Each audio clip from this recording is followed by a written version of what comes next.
Derby Bojonegoro pertama pada musim 2022-2023 berakhir dengan kurang memuaskan bagi Persibo Bojonegoro dan Bojonegoro FC. Kedua tim terpaksa berbagi masing-masing 1 gol pada laga yang digelar pada Kamis sore 29 September.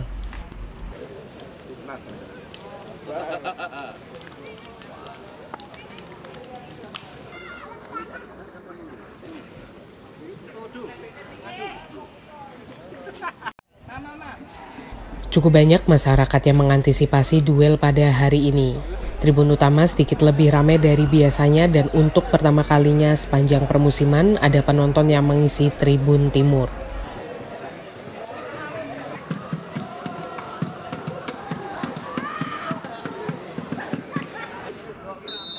Manajer Persibo, Sali Atas Sasmi juga turut hadir dan menyaksikan derby sejak awal hingga akhir pertandingan. Kedua tim ingin membuktikan diri sebagai yang terbaik untuk warga kota Ledre. Karena itu, laga sudah berjalan cukup panas dan brutal sejak awal. Sepanjang pertandingan, kedua tim memanen pelanggaran dan banyak pemain dari kedua tim yang terkapar akibat banjir kontak fisik. Setelah berbagai percobaan untuk membongkar pertahanan Laskar Rajak-Besi, Persibo akhirnya dapat mencetak gol jelang akhir babak pertama.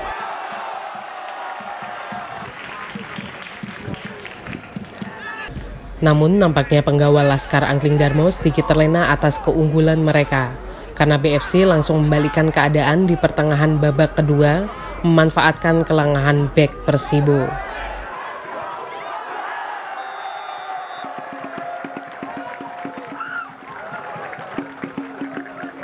Panasnya jalan pertandingan juga turut mempengaruhi psikologi pemain. Saking banyaknya pelanggaran yang dilakukan, sempat terjadi pertikaian antar kedua kubu. Karena ini, serta perkataan kasar kepada wasit, masing-masing 1 pemain dari Persibo dan BFC diganjar kartu merah.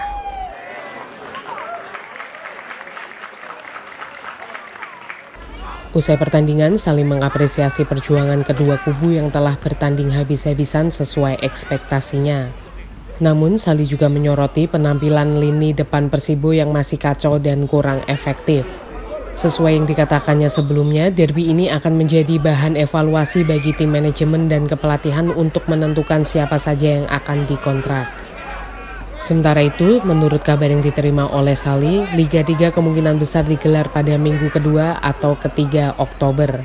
Technical meeting dan pembagian grup akan dilaksanakan pada awal bulan, yakni pada 5 Oktober. Pertandingan ini saya rasa lebih luar biasa ya, baik Persibo maupun BFC mengeluarkan effort yang sangat besar sampai dengan menit terakhir mereka masih mengeluarkan tenaga dan masih ngoyo satu sama lain. Itu sebenarnya itu targetnya kita, baik BFC maupun Persibo hari ini, karena ini sama-sama membawa nama Bojonegoro.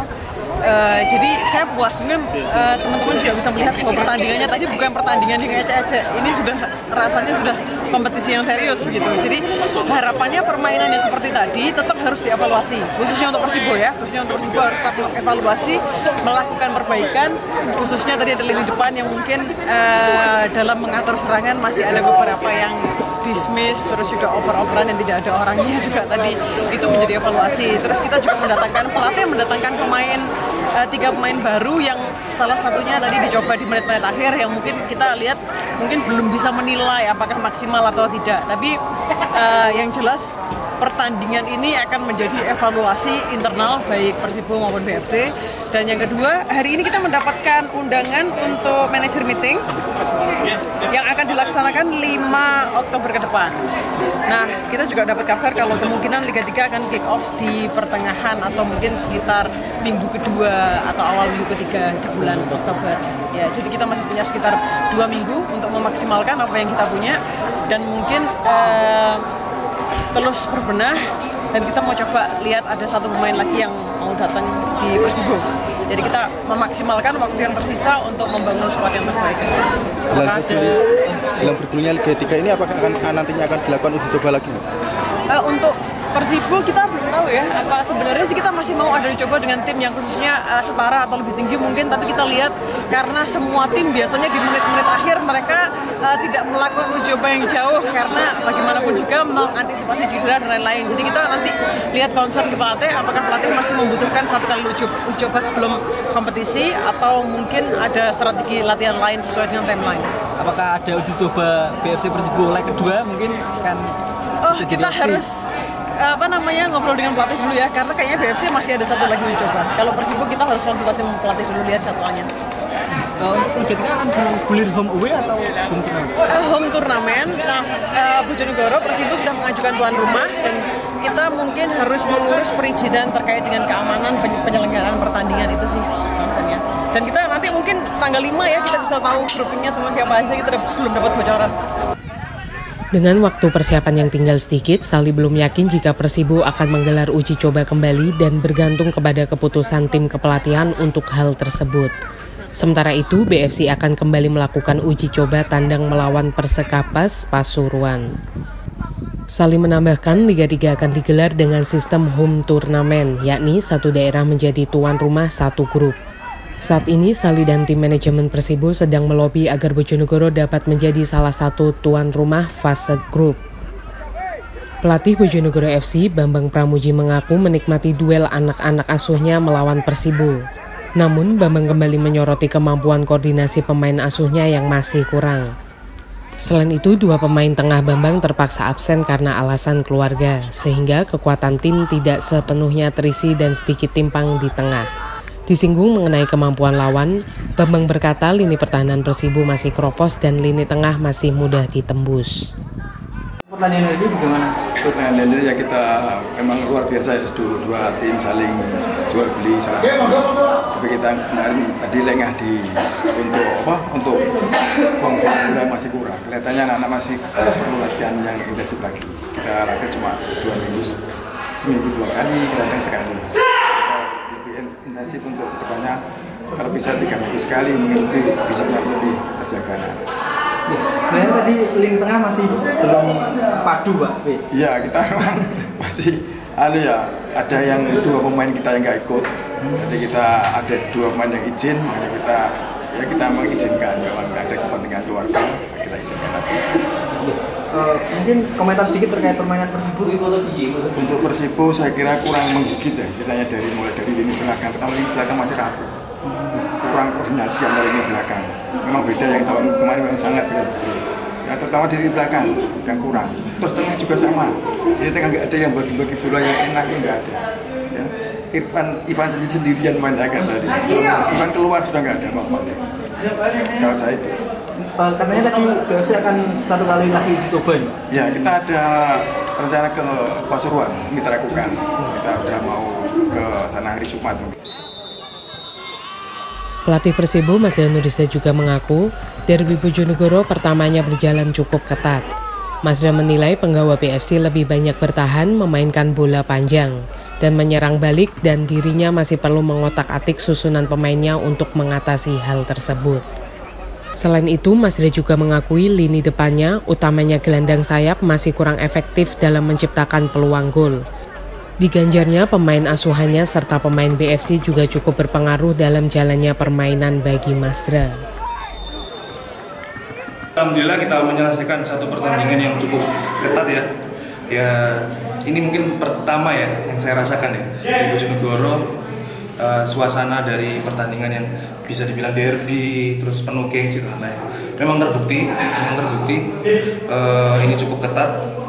Dan ini sebenarnya sudah diantisipasi sebenarnya. Ya, salah satunya kami melihat dari kacamata tim BFC bahwa tim BFC sejauh mana dia bakalan bisa bermain itu kita bisa analisa, dan prediksi kami adalah bermain di opponent half atau daerah pertahanan BFC, dan itu sudah terbukti. Cuman kami yang masih perlu improvisasi lagi terkait dengan bagaimana kita bisa memanfaatkan lagi sebenarnya. Kalau kita bicara agresivitas, mereka lebih banyak defending dan lebih banyak counter, tapi kembali lagi tapi dari bawah ya kan, mengandalkan 1-2 untuk kecepatan, sedangkan kita masih ada beberapa hal yang terutama bagaimana kalau di babak pertama tadi kan kita ganti 3 pemain tengah kita, dan itu memang perubahan taktik untuk bisa merubah bisa bukan hanya merubah tapi bagaimana kita bisa mencetak gol, dan terbukti kan gol tercipta. Tapi kembali lagi kita punya waktu 90 menit, kita harus bisa lebih konsisten lagi, terutama bagaimana kita reading the game saat kita sudah menguasai separuh pertahanan lawan, kita harus seperti apa. Makanya tadi kan bola kan long ball terus, nah itu yang perlu kita kasih catatan tim kami.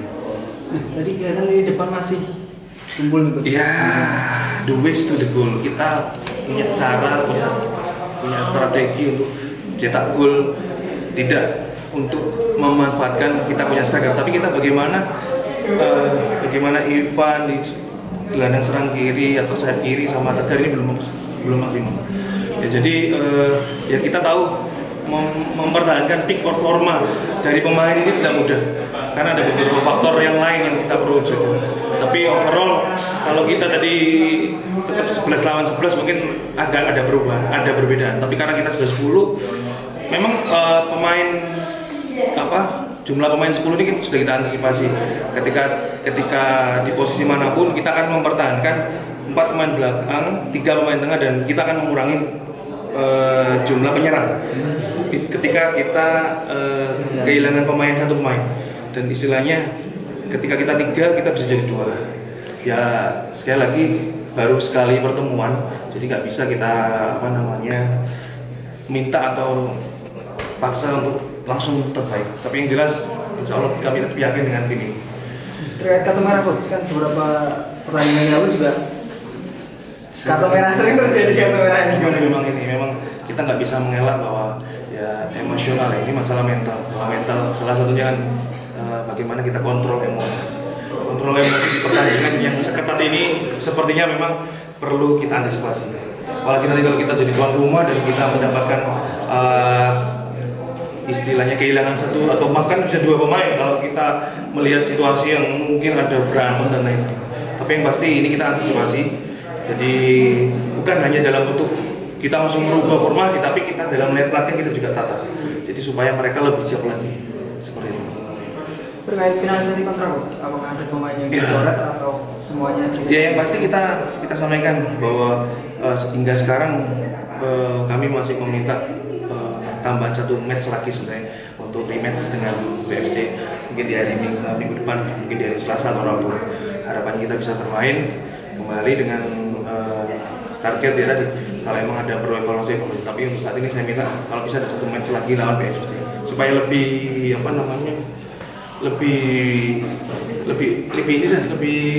lebih oke lah dari sisi tim kami. Seperti itu. Finalisasi mundur atau? Ya karena kembali lagi untuk pendaftaran pemain juga masih belum ada, dan informasi terbaru mungkin sudah diinfokan sama manajer. Kita TM tanggal 5 ya, harapannya di situ kita tahu groupingnya dan lain-lain. Kalau masalah finalisasi kita kembalikan ke manajer. Nah, yang pasti tim pelatih minta waktu, kita minta 1 rematch lagi lawan BFC. Itu kan ada pemain BFC yang potensial yang bisa ditarik. Ya sementara belum, karena kita fokus kemarin tadi di tim kita. Sekali lagi tim kita ini masih bongkar pasang komposisinya. Jadi kami sepakat bahwa untuk memaksimalkan tim ini pasti akan ada kendala karena kita masih bongkar pasang pemain. Selain itu, Masre juga menyoroti masalah pengendalian emosi pemain asuhnya yang beberapa kali berujung kerusuhan selama tur uji coba. Disinggung mengenai uji coba, Masre kemungkinan akan mengajukan 1 kali uji coba lagi untuk persiapan jelang Liga 3. Menurut Masre, meskipun jadwal technical meeting sudah diumumkan, deadline pendaftaran pemain masih belum pasti. Sehingga dirinya berencana mendiskusikan mengenai finalisasi kontrak pemain setelah pembagian grup Liga 3 dalam technical meeting telah dipastikan. Irfan Ramadan, Yuan Edo, Bojonegoro.